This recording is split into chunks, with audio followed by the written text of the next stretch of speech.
রাসূল মিরাজ থেকে এসে বলে মসজিদ আছে একটা আসমানের উপরে, আল বাইতুল মামুর। এই মসজিদের ভেতরে ফেরেশতারা ইবাদত বন্দি করে। আল্লাহর রাসূল মিরাজ থেকে এসে বলে যেই ফেরেশতা একবার ওই মসজিদে ইবাদত করার জন্য ঢুকে ইবাদত করে বাইরে হয়ে পড়ে, আল্লাহ এত ফেরেশতা বানাইছে কিয়ামত পর্যন্ত এই ফেরেশতার কাফেলা যারা আল বাইতুল মামুর মসজিদে একবার ঢুইকা ইবাদত করলো, এরা ইসরাফিলের বাঁশি বাজার আগে বাইতুল মামুর মসজিদে ফেরেশতাদের কিবলার ভেতরে তারা দ্বিতীয়বার ঢোকার আর চান্স পাবে না। কত ফেরেশতা আল্লাহ বানাইছেন, কিন্তু আজও পর্যন্ত একজন ফেরেশতার লোক দেখা হয় নাই। আপনারও দেখা হয় নাই, আমারও দেখা হয় নাই। ফেরেশতাদেরকে আসল আকৃতিতে কেউ দেখতে পায় নাই। হ্যাঁ, কখনো কখনো ফেরেশতা মানব আকৃতিতে এসে দেখা করে বলেছে আনা জিবরাইল, অথবা এসে বলেছে আনা ইসরাইল, আমি আজরাইল আলাইহিস সালাম। কারো কারোর সাথে আজরাইলও দেখা করছে। তাহলে ঈমান অনেক বড় ধন, অনেক দামি ধন।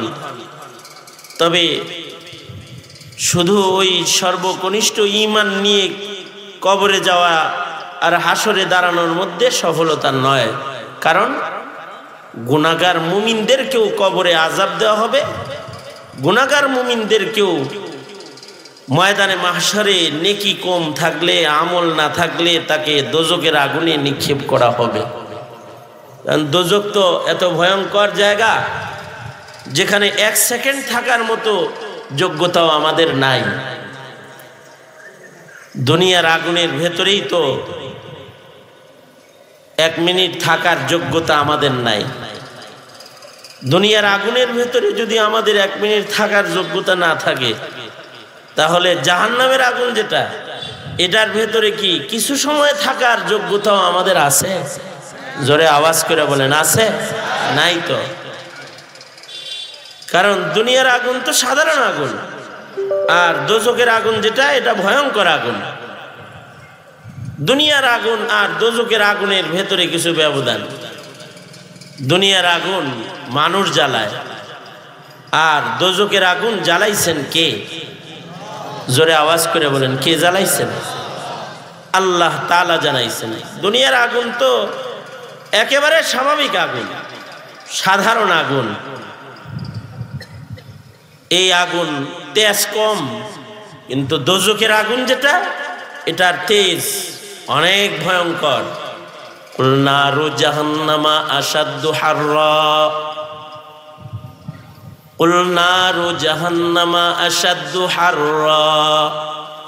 তাহলে আজরাইল ভাই, ওগো বন্ধু আপনি বলে দিন, দোজকের আগুন কিন্তু বড় ভয়ঙ্কর আগুন, এর ভয়াবহতা কিন্তু বড় শক্ত, কঠিন আগুন যেটা, সেটা কিন্তু দোজকের আগুন।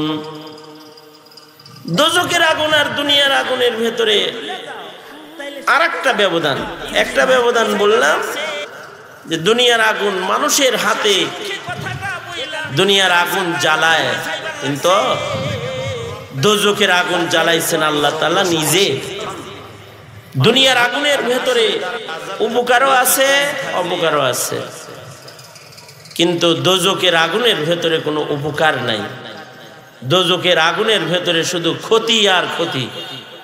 দুনিয়ার আগুনে উপকার আছে, এ কারণে আগুন ছাড়া কিছুই হয় না। ভাত রান্না করবে তাও আগুন দরকার হয়, একটা জিনিস প্রস্তুত করবে আগুনের জরুরত হয়, ঘর বানাবে আগুন লাগবে, কারণ ঘর বানানোর টিন অস্তিত্বে আসতে আগুন লাগবে। বিল্ডিং গাঁথবে লোহা অস্তিত্বে আসতে আগুন লাগবে। ইট এটা শক্ত হইতে আগুন লাগে। দুনিয়ার আগুনের ভেতরে এমন উপকার আছে যে উপকারের কারণে মানব জীবনের সব জায়গায় সর্বক্ষেত্রে আগুনের জরুরত হয়। খানা খাবে তো আগুন লাগবে, ভাত রান্না করবে আগুন লাগবে, রুটি পাকাবে আগুন লাগবে, তরকারি রান্না করবে আগুন লাগবে। আগুনের বহু উপকার। শীতের দিনে একটু শীতের আক্রমণ থেকে বাঁচবে তো আগুন লাগবে। আমাদের মানিকগঞ্জে এই আমি তো নোয়াখালীতে আইছি না, আপনাদের দেশেরই, আপনাদের দেশ আমারও দেশ, এই আর কি। তা শীতের দিনে আইলা সাজায়, আইলা আছে না? হ্যাঁ, আইলা চিনেন না? হ্যাঁ, অবশ্য আমার মজনু বিয়াই, ওনার বিয়াই উনি আমেরিকা থেকে আইছে। আপনারা তো বাংলাদেশেই ছিলেন, আইলা তো চিনার কথা, তো আমেরিকান মাল না, ঠিক না? আইলা এটা যে সাজায়, এতে কয়লা, এটা আগুন লাগে, আগুন ছাড়া সাজান যাইব? শীতের দিনে বাজারের পাহারাদারের আগুন লাগে, দেখবেন খের কতগুলো ধরায়া আগুন ধরাইছে, আগুন ধরায়া আগুন পোয়াইতেছে। তার মানে শীতের সময় আগুনের ভেতরে একটা উপকার সেও পাইতেছে। হাজারো রকমারি এই যে এই জিনিসটা প্রস্তুত হয়েছে, মাইক মাউথপিস, এটা বানাইতে আগুন লাগছে, এই যে এটা বানাইতে আগুন লাগছে, তারগুলো বানাইছে আগুন দিয়ে বানাইছে, এটাকে পোড়াইছে, গলাইছে, সুন্দর করে আগুন দিয়ে এটাকে প্রসেসিং করেছে। যাই হোক, যে কথাটা আমার মূল কথা সেটা হলো দুনিয়ার আগুনের ভেতরে একটা উপকার আছে, বহুমুখী উপকার, যে মানব জীবনে আগুনের খুব দরকার হয়। বাচ্চা প্রসব করছে, আগুন দরকার হয়, সেক দিতে হয়, তা আগুন দরকার হয়, আগুন জ্বালাইতে হয়, বাচ্চার নাভিতে আগুন দিয়ে সেক দিতে হয়, তো নাভিটা শক্ত হয়। এ কারণে মুসা আলাইহিস সালাম যখন ওনার বাচ্চা হইতেছে রাস্তার ভেতরে, কোরআন বলে, মুসা নবী বলে নিজের বিবিরে, তোমরা এখানে থাকো, আমি একটু আগুন লয়ে আসি। ওখান থেকে দেখছে যে তোর পাহাড়ে আগুনের মতো জ্বলতেছে, আগুন মনে করে যায় না দাঁড়াইছে, তো ওখান থেকে কথার আওয়াজ আসতেছে, মুসা আগুন মনে করছে আসলে আমি আগুন না, ইন্নী আনাল্লাহ, এখানে আমি তোমার আল্লাহ আছি। আল্লাহু আকবার, জোরে বলেন। আগুন এটা বাচ্চা জন্মগ্রহণ করবে তখনও লাগে। মানুষ মরে গেলে পরে গরম পানি করবে তো আগুন লাগে। মৃত মাইয়িতের গোসল দিবে, আগুনের জরুরত হয়। মানুষের জন্মের সময় থেকে তার মরণের শেষ গোসল পর্যন্ত আগুনের একটা উপকার আছে। এটা দুনিয়ার আগুন, এর ভেতরে উপকারও আছে, কিন্তু কবরের ভেতরে, জাহান্নামের ভেতরে যে আগুনটা আছে, আগুনটার কোনো উপকার নাই। এই আগুনের ভেতরে শুধুই মাত্র অপকার আর অপকার। দুনিয়ার আগুন বাতাস, বেশি প্রবল বাতাস হলে নিভে যাবে।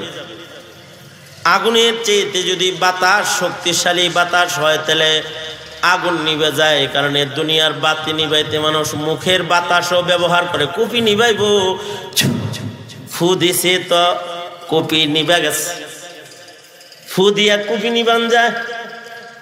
বাতি জ্বলতেছে তো হাত দিয়া বাতাস করছে। দুনিয়ার আগুন বাতাসের আঘাত করলে নিভে যায়, অথবা দুনিয়ার আগুন পানি দিলে পরে নিভে যায়। এ কারণে কোথাও যদি আগুন লাগে তো ফায়ার সার্ভিস ডাকে, ফায়ার সার্ভিসের পানি দিয়া দুনিয়ার আগুন নিভায়। স্পিডে পানি মারতেছে তো আগুন নিবে। দুনিয়ার আগুন বাতাসে নিবে, পানিতে নিবে, কিন্তু জাহান্নামের আগুন এটা এমন একটা ভয়ঙ্কর আগুন যে আগুন পানির ভিতরেও জ্বলে। যে আগুন পানিতে নিভবে না, যে আগুন বাতাসে নিভবে না। দোজকের ভেতরে গলা পর্যন্ত পানি, তার ভেতরে পানির ভেতরে আগুন জ্বলবার লাগছে। পানি আগুনকে নিভাইতে পারে না। প্রবল বাতাস, প্রবল গর্জন দোজকের ভেতরে আছে, কিন্তু বাতাস আর গর্জনে আগুন দমে না, দুর্বল হয় না। দোজকের আগুনটা একটা ভয়ঙ্কর আগুন, যেটা বাতাসেও জ্বলে, পানিতেও জ্বলে। দুনিয়ার আগুন বাতাসে নিভে, পানিতে নিভে। জাহান্নামের আগুন বাতাসেও জ্বলে, পানিতেও জ্বলে। তবে হ্যাঁ, জাহান্নামের আগুন এটা নেক আমলের জ্যোতি দিয়া নিভা যায়। ইমানের জ্যোতির কাছে জাহান্নামের আগুন দুর্বল। এই কারণে পুলসরাতের পুল, যেটা দোজকের উপরে আল্লাহ তাআলা নির্মাণ করেছেন, এই পুলসরাতের পুলের উপর দিয়া যখন কোনো মুমিন তার ঈমান আর তার নেক আমলের আলো সহ যখন পুলসরাতের পুলের উপরে পথ চলতে যখন থাকবে, নিচের থেকে জাহান্নাম কেঁদে কেঁদে বলবে, এহে মুমিন, অমুমিন, এত ধীরে ধীরে পুলসরাতের পুলের উপরে তুমি হাঁটছো কেন? তুমি একটু জলদি করে পার হয়ে চলে যাও, কারণ তোমার ইমানের আলোর কাছে আমি দুর্বল, আমি নিভে যাইতেছি। আল্লাহু আকবার, জোরে বলে। তোমার ইমানের আলো, তোমার নেক আমলের আলোয় আমি নিভে যাচ্ছি। বান্দার জিন্দেগির যত নেক আমল আছে, এগুলোর আলোর কাছে জাহান্নাম দুর্বল। এ কারণে মুমিন যখন পুলসরাতের পুলের উপর দিয়ে যাবে, তখন দোজক থেকে কান্নার আওয়াজ আসবে। চিৎকার করে দোজক বলতে থাকবে, যাও যাও মুমিন, তুমি একটু জলদি অতিক্রম করে চলে যাও, তোমার জ্যোতিতে আমি নিভা গেলাম, তো আমি নিভা যাইতেছি, তুমি একটু জলদি করে অতিক্রম করে চলে যাও। দুনিয়ার আগুন পানি দিলে নিভি, জাহান্নামের আগুন একটা পানি দিয়ে নিভে, যে পানিটা বান্দার চোখ দিয়া বের হয়। বান্দা আল্লাহর ভয়ে যে চোখের পানি বান্দার চোখ থেকে প্রবাহিত করে, এর এক একটা ফোঁটা চোখের পানি এত পাওয়ারফুল। ময়দানে মাহশারে বান্দার এই চোখের পানির দ্বারা দোজখকে দূরে নিভানো হবে, দোজখকে দূরে দেওয়া হবে, দূরে ঠেলে দিবে। যার চোখের পানি দুনিয়ার মাটিতে যত বেশি হবে, চোখের পানি দিয়া জাহান্নাম নিভে যাবে। চোখের পানি জাহান্নামে ছুঁড়া মারলে জাহান্নামের আগুন নিভে যাবে। তাছাড়া এই দোজখের আগুন এটা ক্ষতিকারক আগুন, এটার কোনো উপকার নাই, ভয়ঙ্কর আগুন, এটা নিভার মতো আগুন নয়। এই দোজখের আগুন, এইটার থেকে আল্লাহ তাআলা বাঁচতে বলেছেন, ইয়া আইয়ুহাল্লাযীনা আমানু কু আনফুসাকুম ওয়া আহলিকুম নারা। এই ঈমানদারেরা, তোমরা নিজেকে এবং তোমাদের আহালকে দোজখ থেকে বাঁচাও, আগুন থেকে বাঁচাও, জাহান্নামের আগুন থেকে বাঁচাও। জাহান্নামের আগুন থেকে কে বাঁচবে? জাহান্নামের আগুন থেকে সে বাঁচবে যে জান্নাতকে নিজের জন্য নিশ্চিত করতে পারবে। সুবহানাল্লাহ বলেন। জান্নাতকে নিশ্চিত করেছে, তো সে দোজখের আগুন থেকে বেঁচে গেছে। এই জান্নাত নিশ্চিতকরণ যেটা, এটার জন্য অনেক বেশি কিছুর দরকার নেই। জান্নাত নিশ্চিত করতে আর দোজখের আগুন থেকে নিজেকে বাঁচাইতে মাত্র দুইটা জিনিস লাগবে। কয়টা জিনিস লাগবে? জোরে বলেন, এই জোরে আওয়াজ করে বলেন, কয় জিনিস লাগবে? মাত্র দুই জিনিস লাগবে। এক নাম্বার হলো শিরিক মুক্ত সাচ্চা পাক্কা একটা ঈমান লাগবে। শুধু ঈমান দিয়ে দোজখ থেকে নিজেকে বাঁচানো সম্ভব নয়, ঈমানের সাথে যতক্ষণ পর্যন্ত না নেক আমলের শক্তিও অর্জিত না হবে। আমাদের তো এখন ঈমানও কমজোর, নেক আমলও কমজোর। আমাদের নেক আমলও কম, আমাদের ঈমানের জ্যোতিও এখন কম। এই যুগের মুমিনদের যে ঈমান, এই ঈমান দিয়ে দোজখের আগুন থেকে বাঁচা মুশকিল। দোজখের আগুন থেকে বাঁচতে হলে মুমিনে কামিল হইতে হবে। মুমিনে কামিল যারা, তারা দোজখের আগুন থেকে মুক্ত। কামিল মুমিন যারা, তারা জাহান্নামের আগুন থেকে মুক্ত। শুধুই মাত্র কালেমা পড়ার মাধ্যমে অথবা মুসলিম ঘরে জন্মগ্রহণ করে মুখে কালিমা পাইলেই সে কামিল মুমিন হয় না। কামিল মুমিন হওয়ার জন্য কামিল মুমিনের আলাদা যে সিফাতগুলো আছে, সেই সিফাতগুলো অর্জন না করা পর্যন্ত একজন মানুষের নাম কামিল মুমিনের দপ্তরে যায় না। আমাদের একটা ভুল ধারণা হলো, আমরা মনে করি কালেমা পড়ছি তো আমি মুমিন। কালেমা পড়লেই মুমিন হয় না, বরঞ্চ কিছু শর্ত শারায়েতের ভিত্তিতে কালেমা পড়নেওয়ালা মুমিন। শুধু কালেমা পড়ার যে কাম, এটা তো মুনাফিকেও পড়ছে। মুনাফিকরাও বলতো লা ইলাহা ইল্লাল্লাহ মুহাম্মাদুর রাসূলুল্লাহ, তারা বলতো। শুধু এতটুকু বলার মাধ্যমে একজন মানুষ কামিল মুমিন না। এ কারণে আল্লাহর রাসূল সাল্লাল্লাহু আলাইহি ওয়াসাল্লামের ঈমানের বহু শাখা প্রশাখা বর্ণিত করেছেন। আল্লাহর রাসূল বলেন, আল ঈমানু বিজউন ওয়া সাবউনা শু'বাতান। ঈমানের 70-এরও বেশি শাখা প্রশাখা আছে। ঈমানের 70-এরও বেশি শাখা প্রশাখা আছে। ইমাম বাইহাকী রাহমাতুল্লাহি আলাইহি শুআবুল ঈমান বিশাল বড় এক অধ্যায়ের কিতাব লিখেছেন। শুধু ঈমানের অধ্যায় নিয়ে কিতাব লিখিত হয়েছে। ঈমানের অসংখ্য অগণিত শাখা আছে, তবে ঈমানের মৌলিক কিছু শাখা যেগুলো আছে, এগুলো বাচ্চাদেরকে মক্তবেও পড়ানো হয়। শুধুই মাত্র আল্লাহর উপরে বিশ্বাস আনলেই ঈমানদার না। আমাদের সমাজে বহু ঈমানদার আছে, আল্লাহর উপরে বিশ্বাস রাখে, কিন্তু তারা আরো অনেক কিছুর উপরে বিশ্বাস রাখে না। আছে, তারা ঈমানদারও না। এ কারণে বাচ্চাদেরকে ঈমানে মুফাসসাল পড়ানো হয় ছোট্টবেলায়। আমানতু বিল্লাহি ওয়া মালাইকাতিহি ওয়া কুতুবিহি ওয়া রুসুলিহি ওয়াল ইয়াউমিল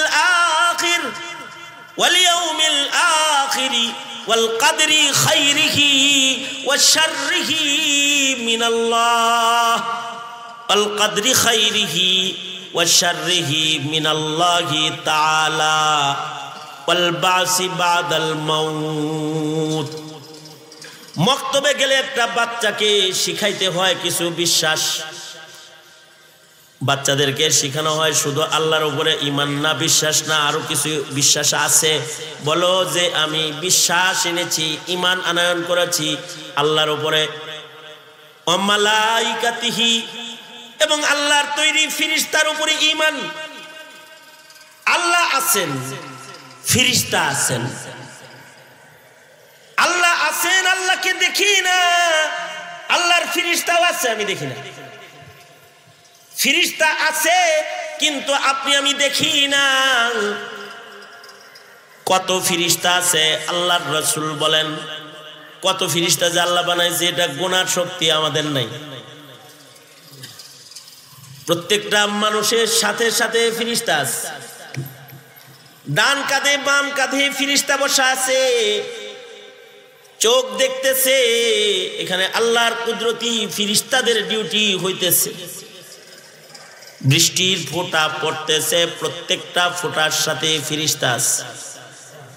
গাছের প্রত্যেকটা পাতা কাণ্ড শাখা ঝুলবার লাগছে, ফিরিস্তা আছে।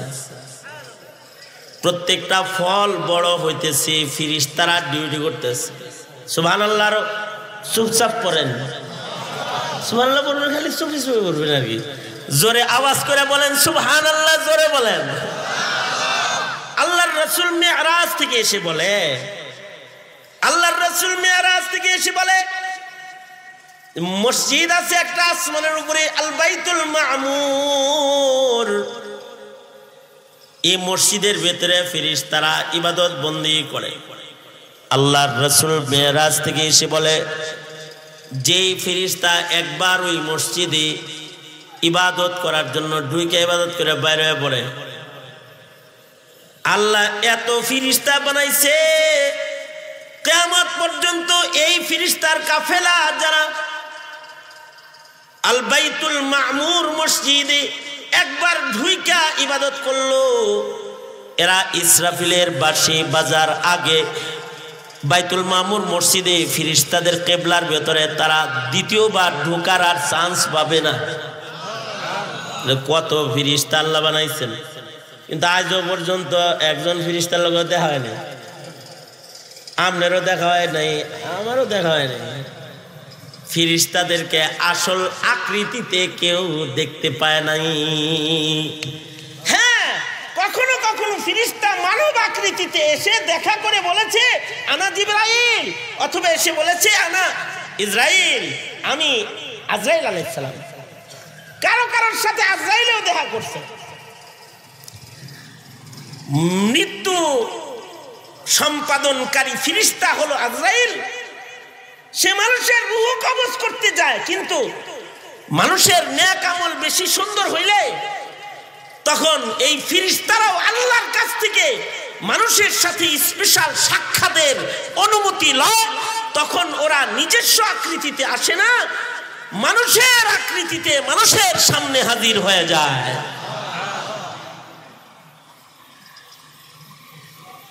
যেমন ইব্রাহিম আলাইহিস সালামের কাছে ফেরেশতা আসছে, কোরআন বলে ইব্রাহিম আলাইহিস সালামের কাছে ফেরেশতা আসছে।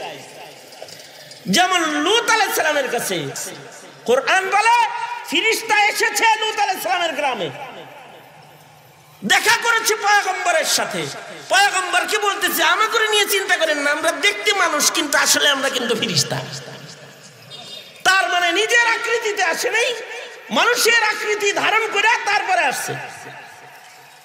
মানুষ যদি বেশি ভালো হয়, বুজুর্গ টাইপের হয়, তাহলে ফেরেশতারা তাদের সাথেও কখনো কখনো মুলাকাত করে।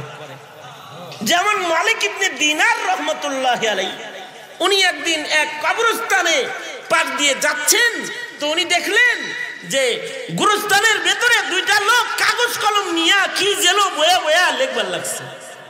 এটা দেখলেন, দেখে মালিক ইবনে দিনার কাছে গেলেন, যাই বলেন, এই কে তোমরা? আমরা আল্লাহর ফেরেশতা। কি করো তোমরা এখানে? আমরা জমিনের উপরের এই মাটির নিচে যারা আছে আর উপরে যারা আছে এদের নেককার আর বদকারের একটা লিস্টি করবার লাগছে। আসলে এদের মালিক ইবনে দিনারের সাথে দেখা করার শখ জাগছে। আল্লাহর কাছ থেকে তারা অনুমতি লইছে যে কামও করি গা, এর লগে একটু দেখাও করি গা। আল্লাহ দেখা করার ইজাজত দিছেন, তো দেখা করতেছে। কি করো তোমরা? আমরা নেককার আর বদকারের লিস্টি করতেছি। মালিক ইবনে দিনার সম্পর্কে তাজকিরাতুল আউলিয়ার ভেতরে লেখা হয়েছে, উনি তো এমন আল্লাহওয়ালা ছিলেন, দুনিয়াতে কিছু আল্লাহওয়ালা এমন আছে তারা আল্লাহর কাছে কিছু চাইলে নগদে পায়। মালিক ইবনে দিনার ছিলেন ওইরকম একজন আল্লাহওয়ালা, যিনি আল্লাহর কাছে কিছু চাইলে নগদে পাইতেন। আল্লাহু আকবার কাবীরা, নগদে পাইতেন। একদিন নৌকা দিয়ে যাচ্ছেন, এই সময় নৌকার ভেতরে বসে বসেই মুরাকাবা করতেছেন। আল্লাহ যদি আমার পানি বানাইতো তাইলে কি করতাম, আল্লাহ যদি আমার পানির ভেতরে যে মাছ আছে এই বানাইতো তাইলে কি করতাম, দয়া করে আল্লাহ আমাকে মানুষ বানাইছে। মুরাকাবার হালতে উনি আছে নৌকার ভেতরে। নৌকার মাঝি তখন টাকা তুলতেছে, নৌকা ছাড়বো না ততক্ষণ ভাড়া আদায় না করে। মুরাকাবারত মালিক ইবনে দিনারকে বলল, এই টাকা দাও। তো মালিক ইবনে দিনার মুরাকাবারত অবস্থায় পকেটে হাত দিছে, হাত দিয়ে দেখে টাকা নাই। তো উনি এই পকেটে হাত দেয়, টাকা নাই। এই নৌকাওয়ালা খেপে গিয়ে মালিক ইবনে দিনারকে গলায় ধাক্কা দিয়ে বলে, পকেটে টাকা নাই, টাকা হাতায় পাও না, অভিনয় করো, টাকা ছাড়া এত বড় লম্বা নদী পার হওয়ার জন্য নৌকায় উঠো। হ্যাঁ, দুষ্ট লোক কোথাকার বলে গলায় ধাক্কা দিয়েছে। তখন ওনার মুরাকাবার হাল ভেঙে গেছে। ভেঙে যাওয়ার পরে মালিক ইবনে দিনার বলে, আল্লাহ নৌকার মাঝির মায়ের খাওয়াইলা, আয় আল্লাহ দিনার দাও, দিনার দাও, ভাড়া দিই। মুখ দিয়া বলছে, আল্লাহ আমাকে দিনার দাও। এটা বলার সাথে সাথে কারামাতুল আউলিয়াই হাক্কুন, এটা লা নুসাদ্দিকু ওয়া লা নুকাদ্দিবু, ওলিদের কারামত, এটা অস্বীকার করা যায় না। যদি কেউ বিশ্বাস নাও করে, অবিশ্বাস করার সুযোগ নাই।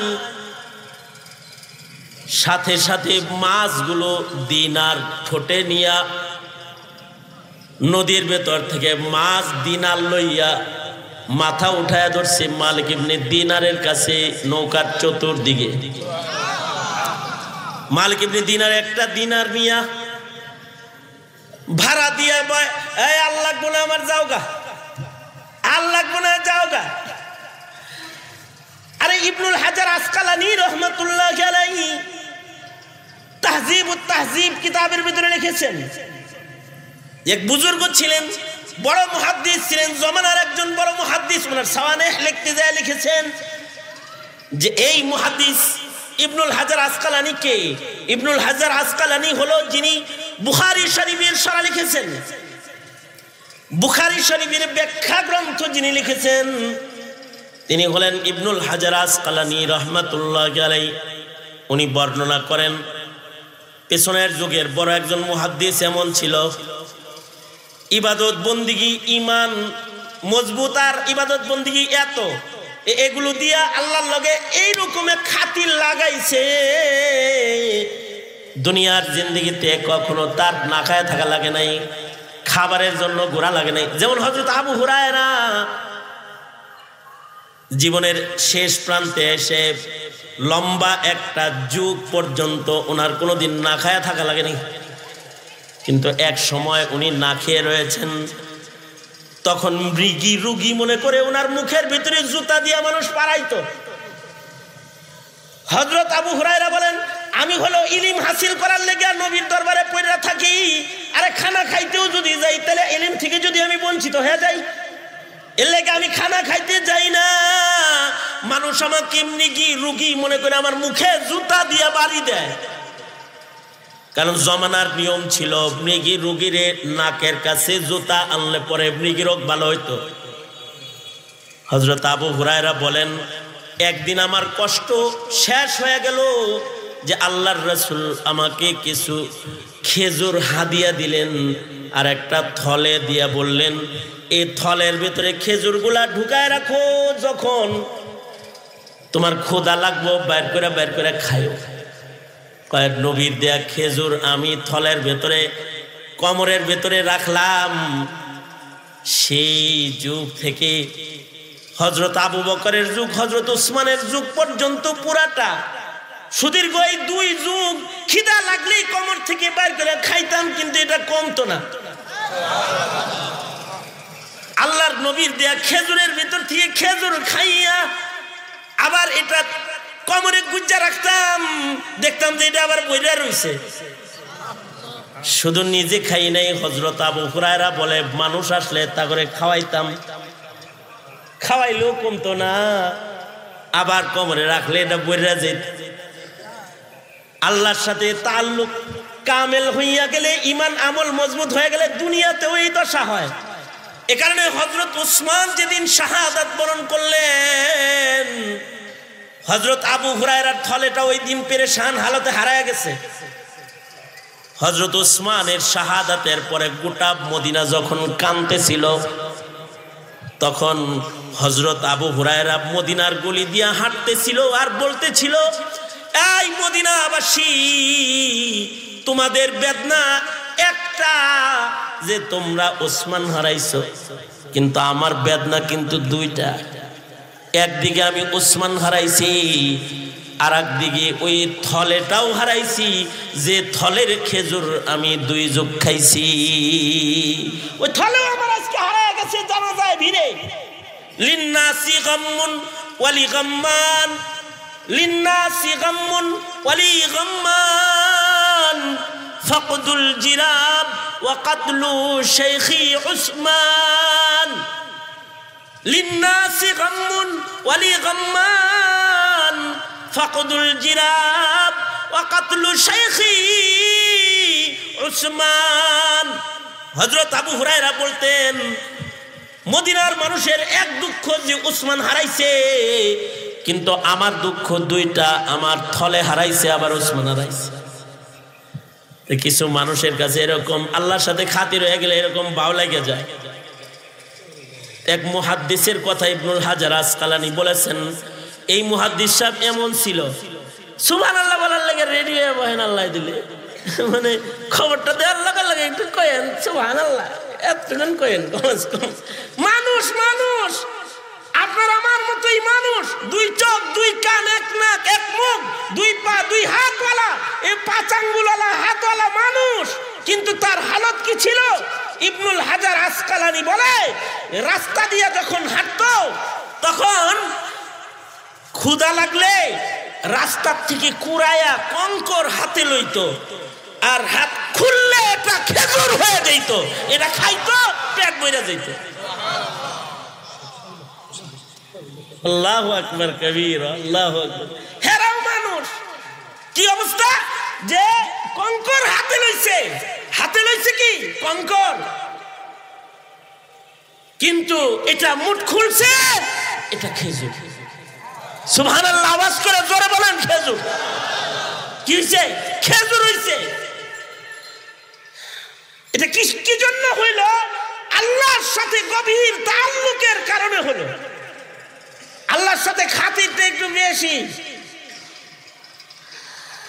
সিফাতুস সাফওয়া কিতাবের ভেতরে আমাদের আরেক বুজুর্গের ঘটনা আছে। সেটা হলো, এক বুজুর্গ পায়ে হাইটা মক্কা শরীফ যাইতেছেন, মরুভূমির উপর দিয়া পায়ে হাইটা যায়, ইহরামের কাপড় পরা, পাশেই আবার আরেকজন ইহরামের কাপড় পরা, ইহরামের কাপড় পরা ঘোড়ার পিঠে সওয়ার হয়ে যাইতেছে। তো হে পায়ে হাইটে যাইতেছে, আরেকজন ঘোড়ার পিঠে যাইতেছে।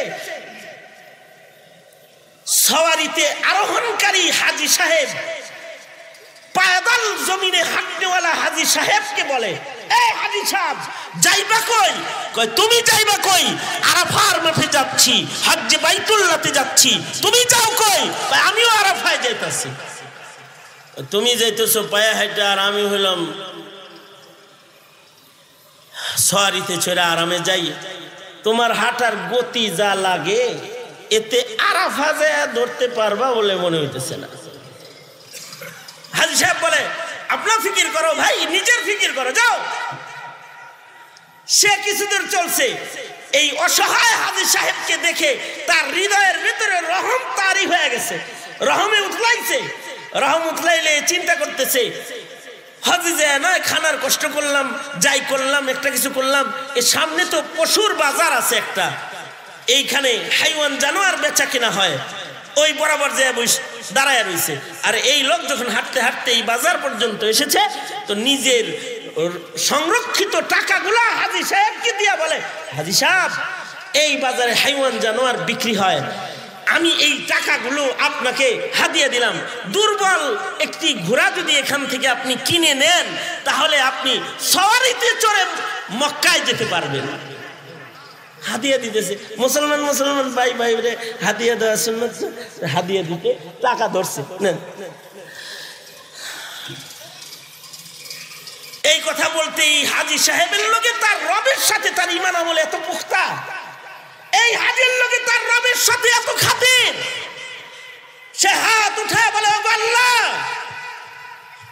ও আমার বেশি কাছে না তুমি আমার বেশি কাছে, আমার যদি কিছু নিতেই হয় তার কাছ থেকে নিব কেন, কিছু টাকা দাও তো আল্লাহ, দাও বলে এরকম মুঠ করছে, মুঠ খুলছে আর দেখে দিনার দিরহাম হাতে আছে।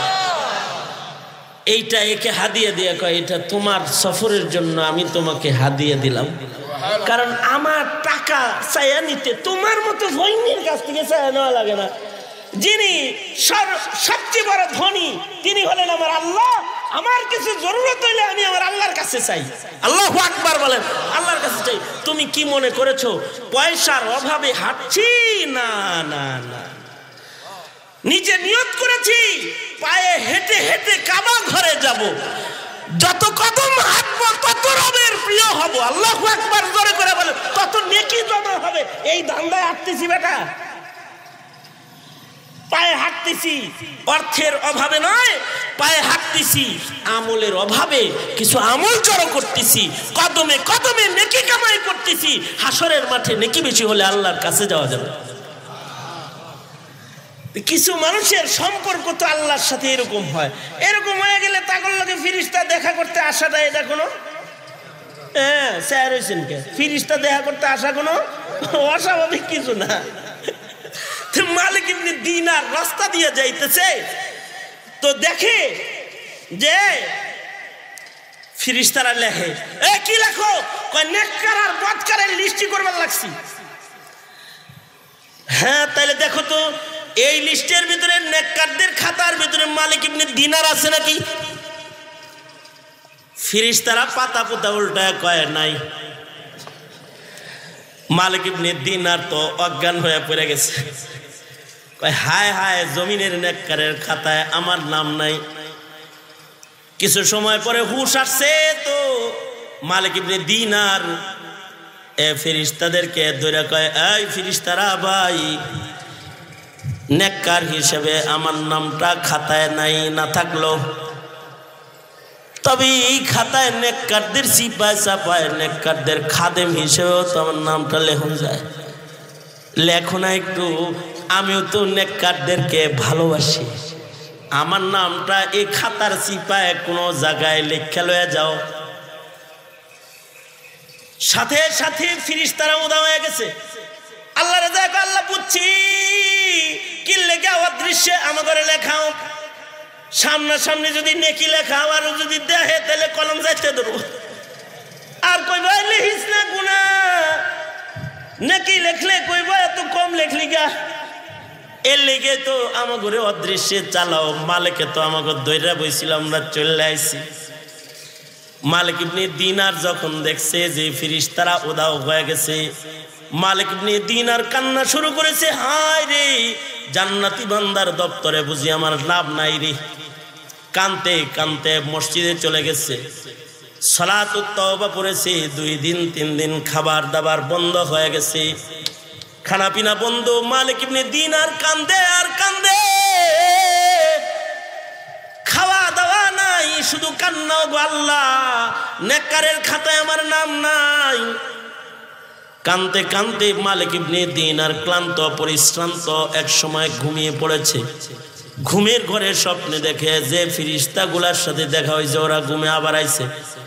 কয় মালিক কান্দো কেন? একটা সুখবর দিতে তোমার ঘুমে আমরা আসতে বাধ্য হয়েছি তাড়াতাড়ির জন্যে।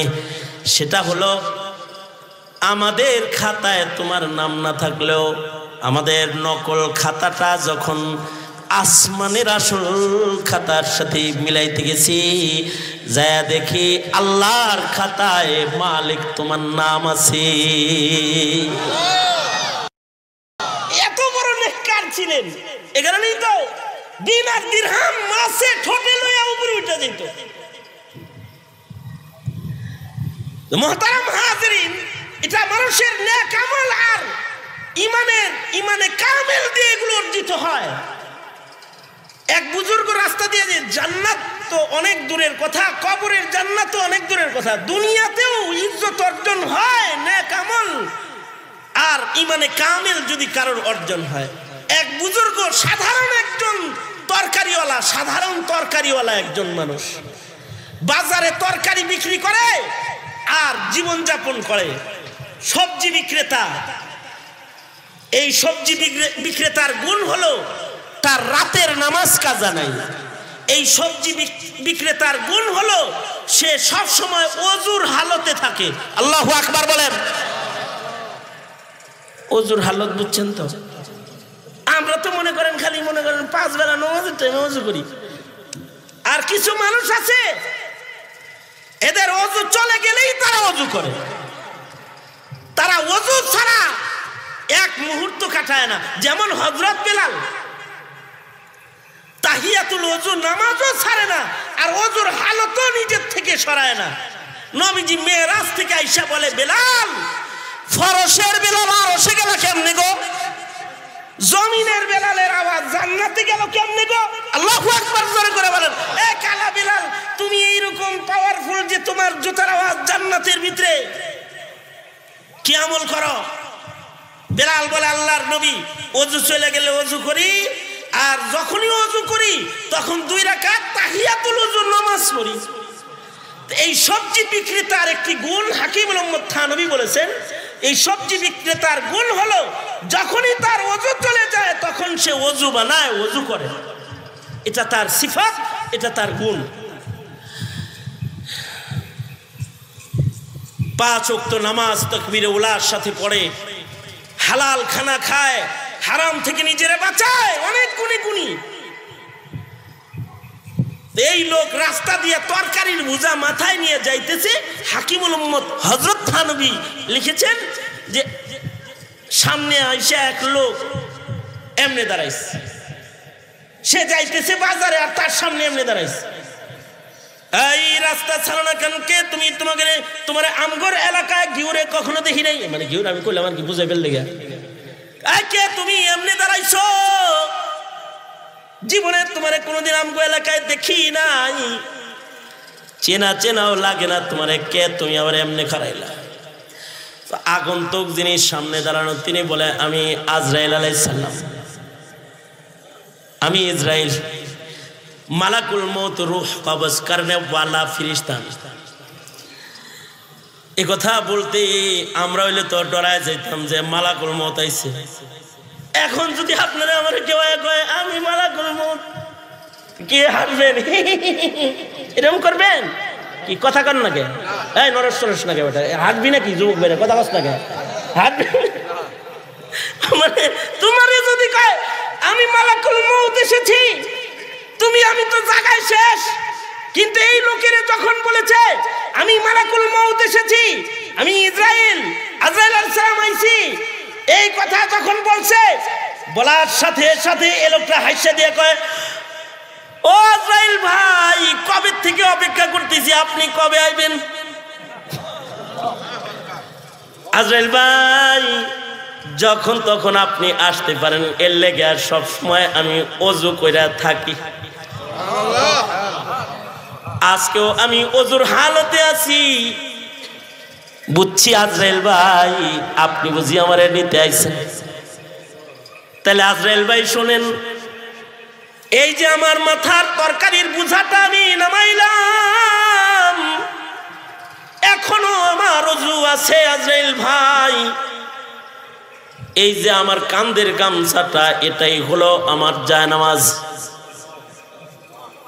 কোন জায়গায় যদি নামাজ রক্ত হইয়া যায়, মসজিদ যদি দূরে রয়, এই মুসল্লা বিছায়া বা ওযু আমি আমার রবের কদমে দাঁড়ায় যাই। এখন বা ওযু আছি, কাঁধের গামছাটা এটা আমার জায়নামাজ। ও আজরাইল ভাই, এই যে তরকারির বোঝাও নামাইছি, এই যে গামছা বিছাইলাম, এই যে কেবলার ওখানে দাঁড়াইলাম, একটু অপেক্ষা করো ভাই, আমি এখন 2 রাকাত নামাজ পড়তে দাঁড়ায় যাব। যখন আমি সিজদায় পড়ে আমার রবকে ডাকতে থাকবো, সুবহানা রাব্বিয়াল আলা আলা। আজরাইল ভাই রে, তখন তুমি আমার রূহটা কবজ কইরা লইয়া যাও। সারা জিন্দেগি ভর নামাজ পড়েছি আর দোয়া করেছি, সিজদার হালতে যেন আমার মরণ হয়। আজরাইল ভাই, সিজদার হালতে আমার রূহটা তুমি কবজ করে নিয়ে যাও। হাসি মুখে কথাটা বইলা গামছাটা যখন বিছাইবার লাগছে, আজরাইল কয় আসমানে তোমার কথা বারবার আলোচনা হয় বিদায় তোমারে দেখতাইছিলাম, আজকে আর রূহ কবজ করতে আসি নাই, তোমার নেক আমল আর তোমার ঈমানের কারণে তুমি আসমানে বড় প্রশংসিত। আজকের মুলাকাত রূহ কবজের মুলাকাত নয়, আজকের মুলাকাত তোমার সাথে মুহাব্বতের মুলাকাত। আল্লাহু আকবার কাবীরা। এটাও মানুষেরই হাল। কোন মানুষের হাল এরকম? রাস্তায় হাঁটে আর গাঞ্জা খায়, তার হাল এরকম। কোন মানুষের হাল এরকম? মদের আসরে যে পড়ে থাকে, তার হাল এরকম। কোন মানুষের হাল এরকম? সুদকে হালাল মনে করে খায়, তার হাল এরকম। কোন মানুষের হাল এরকম? ঘুষকে হালাল খাবার মনে করে খায়, তার মান আর তার মূল্য কি এরকম? না, তার দাম এরকম না। তবে হ্যাঁ, কিছু মানুষের মূল্য দুনিয়াতেও আছে, কবরেও আছে, হাসরেও আছে। সেই মানুষগুলো কারা? তাদের অনেক অর্জন না, তাদের অনেক বড় বাগান বাড়ি আছে, কোটি কোটি টাকার ব্যবসা আছে, অনেক বড় ইজ্জতের চেয়ার তার আছে, তার অনেক খ্যাতি সুখ্যাতি সারা দুনিয়াতে ছড়িয়ে আছে। না না, এরকম না, এরকম না। খ্যাতি না হলেও একটা মানুষ, আপনারা তো মনে করেন যে হুজুর রে সবাই চিনে, এই হুজুর বড় হুজুর, যে দেখছো হ্যাঁ রে দাওয়াত দিলে হাজার হাজার লোক হয়, মারাত্মক বুজুর্গ। না না, ওইটা খ্যাতি বেশি এই কারণে বুজুর্গ বড়, তা না। আগের যুগের বুজুর্গরা যদি দেখতেন যে তার খ্যাতি হয়ে গেছে, তো এই শহর ছাইরা দিতেন, এই শহরই ছাইরা দিতেন। এক বুজুর্গ ছিলেন পূর্বের যুগের, যার জানাজা পড়ার জন্য ইব্রাহিম আদম থেকে শুরু করে বহু বুজুর্গরা তার জানাজা পড়তে আইছে। মৃত্যুর পরে বিনা মাইকিং এ চলে আইছে। বিনা মাইকিং এও আগে জানাজায় বহু বুজুর্গ এসেছে, কারণ বান্দা মরে গেলে তার মাইকিং আল্লাহ নিজে করে ফেলেছে। যেমন ইমাম বুখারী মারা গেছে, আর ইমাম বুখারীর মৃত্যুর মাইকিং মুহাম্মদুর রাসূলুল্লাহ সাল্লাল্লাহু আলাইহি ওয়াসাল্লাম নিজে করে ফেলাইছে। ইমাম বুখারী রাহমাতুল্লাহ যেখানে মারা গেছে, ওখানে তেমন কোনো মানুষও নাই, কিন্তু সব বুজুর্গরা স্বপ্নে দেখতেছে আল্লাহর রাসূল বলতেছে, এই আমি একজনের লেগে অপেক্ষা করতেছি। কার লেগে অপেক্ষা করেন? আল্লাহর নবী কয়, জানো না আমার মুহাম্মদ আজকে আমার কাছে আইতাছে, সে তো মারা গেছে, সে আজকে বরজখে আসতেছে, আমি তার ইস্তেকবালে দাঁড়ায় আছি। সকালবেলায় যায় দেখে যে ইমাম বুখারী মারা গেছে। কিছু মানুষ তো এরকম হয়ে যায়, এদের মরণেরও মাইকিং হয়, কিন্তু আসমানে তাদের মাইকিং হলেও আমাদের মাইকিং জমিনে হয়। আর কিছু নেককারের মাইকিং আসমানে হয়, জমিনে তাদের কেউ চিনে ফেললে তারা এলাকা ছেড়ে চলে যায়। এরকম এক বুজুর্গ ছিলেন, জমিনে কেউ চিনে ফেললে তো মানুষ, এলাকার মানুষ জ্বালাইছে যে তো বুজুর্গ লোক, খালি পানি ভরা নিতে আসে, তেল ভরা নিতে আসে, তো ভাগ্য বলে। এই বুজুর্গ একদিন এক মসজিদে গেছে। এই বুজুর্গের শেষ সময় চলছে তখন, অর্থাৎ আজ রাতে এই বুজুর্গ ইন্তেকাল করবেন, একেবারে শেষ সময়। বুজুর্গ মসজিদে ইবাদত বন্দেগী করবেন, রাত্রে তাহাজ্জুদ পড়বেন, মসজিদে গেছেন, খুব ক্ষুধার্ত। ইমাম সাহেব অবশ্য এই বুজুর্গকে চিনেন আল্লাহওয়ালা হিসেবে, তো উনি ওনাকে বললেন, হযরত আপনাকে কি দিয়ে মেহমানদারি করতে পারি? আছে কিছু, মেহমান নেওয়াজি গ্রহণ করেন। ওই বুজুর্গ বলে কি যে সাধারণ জিনিস খাবো না, মোরগ পোলাও খাবো। তো উনি চিন্তা করতেছে, রাত 8টার সময় মোরগ পোলাও কই পাবো আমি? আগে মনে করতাম বুজুর্গ মানুষ তো পান্তা দিলে পান্তা খাওয়ার কথা, যদি পুরা জ্যান্ত জিনিস চায়, মানে পান্তা টান্তা খাইবো না, মোরগ পোলাও চায়।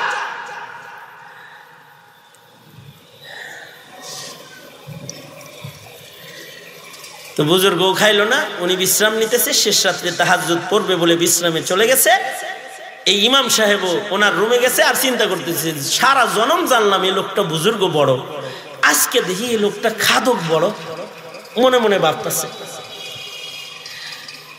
আশ্চর্য বিষয় হলো, রাত যখন 11টা 12টা, ঠিক ওই সময় মোরগ পোলাও এলাকার এক নেককার মহিলা বোরকা পরে মসজিদের গেটে এসে বলে, ইমাম সাহেব এই যে একটু খাবার আনছি, এই খাবার আপনি এবং কোন মুসাফির আপনার কাছে থাকলে তাকে খাইয়ে দেন। কি খাবার আনছেন? কই মোরগ পোলাও। তুমি রাত 11টা-12টার সময় আমার মসজিদে মোরগ পোলাও দিয়ে কি লেগে আইলা? কই দেখেন সন্ধ্যা রাত্রে আমার মাসুম বাচ্চাটা হারায় গেছে, মা হিসাবে আমি মান্নত মেনেছি, আল্লাহ তুমি যদি আমার সন্তান আমাকে ফিরায় দাও তাহলে আমি আল্লাহওয়ালাদেরকে মেহমানদারি করব, রাস্তার মুসাফিরকে ভালো খানা খাওয়াবো, অনাহারীকে খাবার খাওয়াবো, আল্লাহ তুমি আমাকে আমার সন্তান ফিরায় দাও। কয় আমি দোয়া করার 2 ঘন্টা পরেই অন্ধকারের ভেতরে খোলা মাঠে আমার সন্তানকে ঘুরতে আমি পায়া গেছি। মা হিসাবে হারিয়ে যাওয়া সন্তান পেয়েছি, এর চেয়ে খুশি আর কি?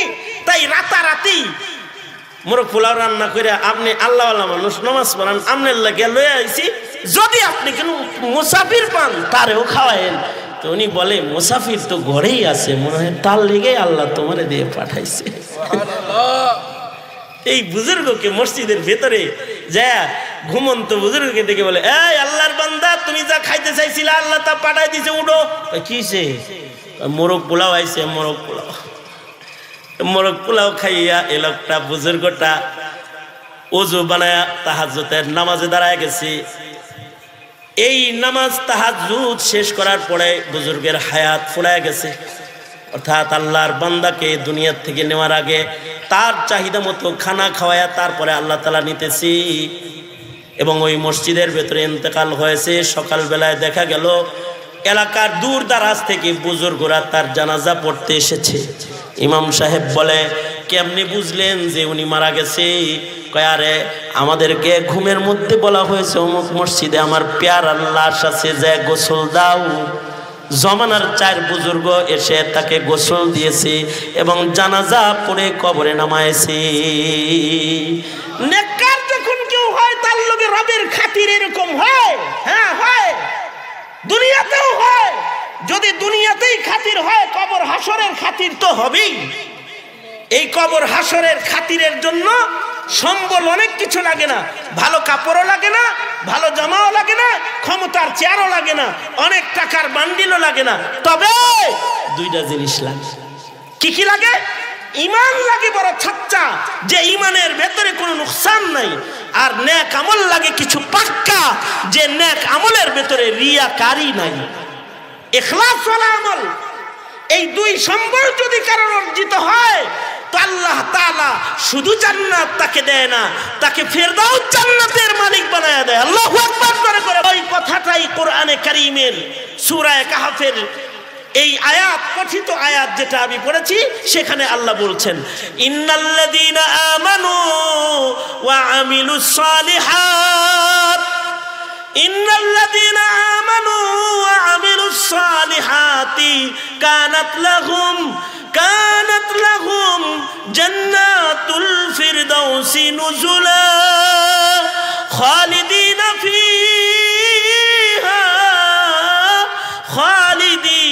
ফিহা লা ইয়াবগুনা আনহা হিওয়ালা।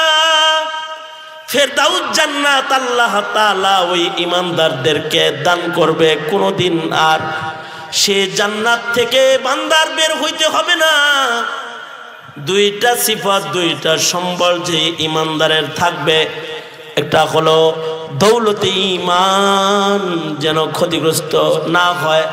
ইন্নাল্লাযীনা আমানু, নিশ্চয়ই যারা ঈমানদার, পাশাপাশি ওয়া আমিলুস সালিহাত, ঈমানটা কেমন হবে, নেক আমলটা কেমন হবে, পরের আয়াতে যে আল্লাহ তাআলা বলতেছেন, ফামা কানা ইয়ারজু লিকা রাব্বিহি ফালইয়ামাল আমালান সালিহান ওয়া লা ইউশরিক বিইবাদাতি রাব্বিহি আহাদা। শিরক মুক্ত ঈমান হবে আর রিয়া মুক্ত আমল হবে। শিরক মুক্ত ঈমান আর রিয়া মুক্ত নেক আমল যাদের হবে তাদের আল্লাহ ফেরদাউস জান্নাতে মুলাকাত দান করবে। আল্লাহু আকবার করে করে বলেন। সুতরাং তোমার জীবনের বড় ধন হলো তোমার ঈমান, তোমার জীবনের বড় ধন হলো তোমার নেক আমল। এই 2টার গুরুত্ব বাদ দিয়া দুনিয়ার যত জিনিসের গুরুত্বই তুমি দিবে, সফলতা তোমার কাছে আসবে না। তোমাকে জিনজিরে আবদ্ধ হতে হবে, কবর হাসরে লাঞ্ছিত হতে হবে, বেইজ্জতির মালা তোমাকে গলায় নিতে হবে যদি ঈমান আমল বর্জনকারী হয়ে যাও। সুতরাং ঈমান নষ্ট করা যাবে না, আমল বাদ দেওয়া যাবে না। ইনশাআল্লাহ বলেন, হাত তোলেন। ইয়া আল্লাহ, হয় নাই জোরে আওয়াজ করে বলেন, ইয়া আল্লাহ ওয়াদা করিতেছি জিন্দেগিতে কোনোদিন আর নামাজ কাজা করব না, মিথ্যা কথা বলবো না, গীবত শিকায়াত করব না, পরের ক্ষতি করব না।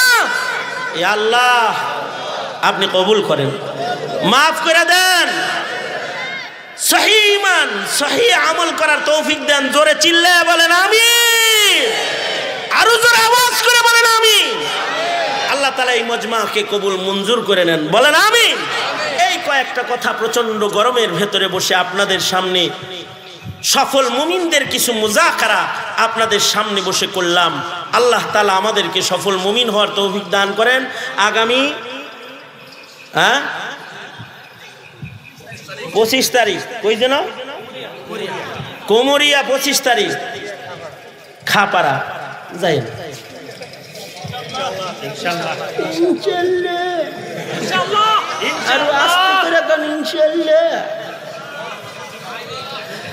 ওখানে আল্লাহ জুনায়েদুল হাবিব সাহেব আসবেন, আরেকদিন হাবিব সাহেব আসবেন, আমি গোলামও থাকবো।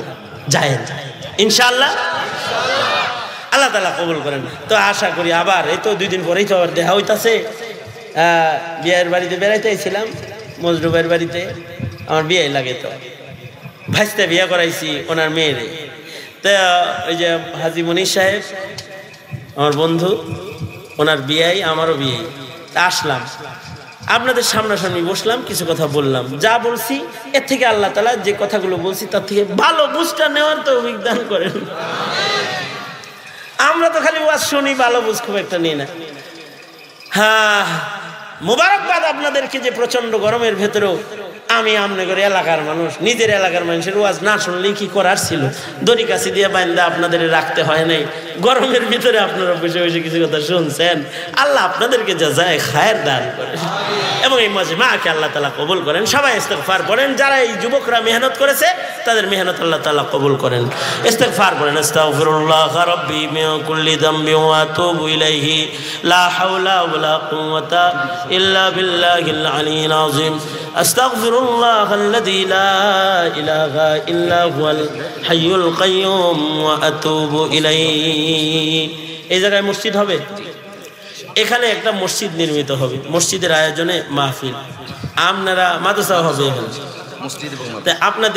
আপনারা যে তাই পড়ছেন, আপনারা মানুষগুলা খুব বরকতি মানুষ, গরমের ভিতরে ওয়াজ শুনছেন, লোক ভালো আপনারা। হ্যাঁ আসলেই ভালো আপনারা। তে আপনাদের পকেটের টাকাগুলো ভালো, ঠিক না? তো সুতরাং আপনাদের কাছে একটা রুমাল পাঠাই, নির্মাণ খাতে আপনারা সবাই কিছু সাদাকা করেন। এখানে মসজিদ মাদ্রাসা হইলে তো আমাদের ক্ষতি হয়ে যাবে, তাই না? লাভ হবে কার কার? লাভ হবে এই বুঝটা কার কার? এক হাত লাভ হবো না দোনো হাত লাভ হবো? সোজা করেন, সোজা করেন, সোজা করেন। মসজিদ মাদ্রাসার পক্ষে থাকবো ইনশাআল্লাহ। চিল্লায় বলেন, আরো জোরে আওয়াজ করে বলেন ইনশাআল্লাহ, জোরে বলেন। হ্যাঁ, মহিলা প্যান্ডেলও আছে, মা বোনেরাও থাকেন, জোরে আওয়াজ করে হাত তোলেন। আগে নামাইছে, এখন মারামারি। বিসমিল্লাহ বলেন, বিসমিল্লাহ। মুট করেন, মুট করেন, মুট করেন। সিধা পকেটের ভিতরে হাতটা ঢোকান। এই তোর পকেট নাই তাহলে বাচ্চা আইনা দিবি, লেহাই দিবি, তুই আমার লগে দেখা করে যাবি। এটা নোয়াখালীর চাইতে বেশি দূরে বাড়ি এটা। এই রুমাল চক্কর লাগান, ভলেন্টিয়াররা ভেতরে ঢুকেন, ঢুকেন, ঢুকেন, ঢুকেন। এই যে যা আনছেন কিছু কিছু করে শরীক হন, শরীক হন। মা বলবেন والصلاة والسلام على سيد الأنبياء والمرسلين محمد وعلى آله وأصحابه أجمعين سبحان الله وبحمده سبحان الله العظيم ربنا ظلمنا أنفسنا وإن لم تغفر لنا وترحمنا لنكونن من الخاسرين رب العالمين প্রচন্ড গরম। ইয়া আল্লাহ, প্রায় মধ্যরাত হয়ে গেছে, তোমার বান্দারা বসে রয়েছে। ইয়া আল্লাহ, দ্বীনি নসিহত শুনেছে, হাত তুলে তুলে আমলের ওয়াদা করেছে। রব্বে করিম, এলাকার উলামা নওজওয়ানেরা মেহনত করে মাহফিলের ইন্তজাম করেছে, যোগ্য যোগ্য আলেম ওলামা হাজিরা দিয়েছে, নাচিজ নালায়েক গোলাম বসে বসে কিছু কথা বলেছে, ভিক্ষুকের মতো দুইটা হাত কাঙ্গালের মতো তোমার আদালতে কিবরিয়াতে বাড়ায় ধরেছে। জিন্দেগির সব গুনার জন্য তোমার কাছে মাপ চাই। ওগো আল্লাহ, মেহেরবানি করে আমাদের জিন্দেগির সব গুনাহ তুমি মাফ করে দাও আল্লাহ। জেনে না জেনে অন্ধকারে আলোয় গোপনে প্রকাশ্যে যত পাপাচার করেছি ক্ষমা করে দাও। বেপানাহকে পানাহ দাও, বেরোজিকে রুজি দান করো, শান্তি দূর করে শান্তির ফয়সালা করে দাও। যারা অসুস্থ রোগী তাদের সুস্থ করে দাও। এ রব্বি করিম, কার কি হাজাত সব তুমি জানো আল্লাহ, সবার নেক হাজাতগুলো পূরণ করে দাও। ও আল্লাহ, অভাবীর অভাব দূর করে দাও, চাকরিজীবীর চাকরিতে বরকত দাও। এ আল্লাহ রব্বুল আলামিন, মুসিবত জাদাকে মুসিবত থেকে উদ্ধার করো। ইয়া আল্লাহ, বিল খুসুস ফিলিস্তিনের মজলুম মুসলমানদের জন্য মদদের দরজা খুলে দাও আল্লাহ। ইয়া আল্লাহ, নির্যাতন নিপীড়ন থেকে তাদের তুমি রক্ষা করো, মসজিদুল আকসাকে আজাদ করো। আল্লামা মামুনুল হক সহকারে ইয়া আল্লাহ যারা মামলা মোকদ্দমায় জড়িত জেলবন্দি, ইয়া আল্লাহ সকলকে তুমি মুক্ত করে দাও। আয় রব্বে করিম, জুলম সিতম থেকে গোটা মুসলিম মিল্লাতের তুমি বাঁচাও। জানি না কার মা নাই, কার বাপ নাই। ওগো আল্লাহ, নিজের হাতে অনেকে নিজের মা কবরে রেখেছে, নিজের হাতে নিজের বাপ অনেকে কবরে রেখেছে। আর জীবনে কোনো দিন মা বলে যারা একটা ডাক দিতে পারবে না, আর জীবনে কোনোদিন যারা আব্বা বলে একটা ডাক দিতে পারবে না, ওগো আল্লাহ তাদের মা বাবার কবর জান্নাতের বাগান বানায়া দাও আল্লাহ। ইয়া আল্লাহ, যাদের আব্বা আম্মা অসুস্থ সুস্থ করে দাও। ইয়া আল্লাহ, আমাদের সন্তান সন্ততিদেরকে নেককার পরহেজগার বানায়া দাও। ইয়া আল্লাহ, মজনু বিয়াকে কবুল মঞ্জুর করে নাও। তার ভাই বিরাদার আপনজন আত্মীয় স্বজন যারা এখানে রয়েছে, বহু আদর যত্ন করে ইয়া আল্লাহ আবেগ ভরে ওলামাদের মেহমানদারি করেছে, আলেম হিসেবে শ্রদ্ধা ভরে ইয়া আল্লাহ ওলামাদের কাছে যায় বসে থাকে। রব্বে করিম, নেক সোহবতের বদলায় ইয়া আল্লাহ নেক জিন্দেগি তুমি দান করো আল্লাহ রব্বুল আলামিন। আমরা এখানে যারা বসেছি আমাদের সকলকে দুনিয়া আখিরাতের ভালাই তুমি নসিব করো। হার কিসমের খায়ের আমাদেরকে দান করো, হার কিসমের শারর বালা থেকে হিফাজত করো। জানি না গো আল্লাহ কোন দোকানের কাফন রেডি হয়ে গেছে আল্লাহ, কোন সপের বাস না জানি পেকে গেছে, কখন জানি মসজিদের কোনার পালকি বাড়ির দুয়ারে দাঁড়ায় যায়। ও গো আল্লাহ, কবরের পালকি পাঠাইবার আগে কামেল মুমিনের দপ্তরের নাম উঠায়া দিও আল্লাহ। আল্লাহ বড় আদর করে না বানাইছো, দোজকি বলে ডাক দিও না দরক রিয়া মানুষ আল্লাহ বানায়া কেমনি দিবা জাহান্নামে ফেলিয়া। মাফ করো মাফ করো আল্লাহ বান্দারে, তুমি যদি মাফ না করো যাব কার কাছে। ইয়া আল্লাহ, জিন্দেগির সব গুনাহ মাফ করে দাও। ইয়া আল্লাহ, যেদিন মৃত্যু দিবে ইমানি মৃত্যু দিও, মৌতের দিনে কালিমা জারি করে দিও, আর তোমার বান্দা বলে ডাক দিও। সুবহান রাব্বিকা রব্বিল ইজ্জতি আম্মা ইয়াসিফুন ওয়া সালামুন আলাল মুরসালিন ওয়ালহামদুলিল্লাহি রব্বিল আলামিন। আমিন।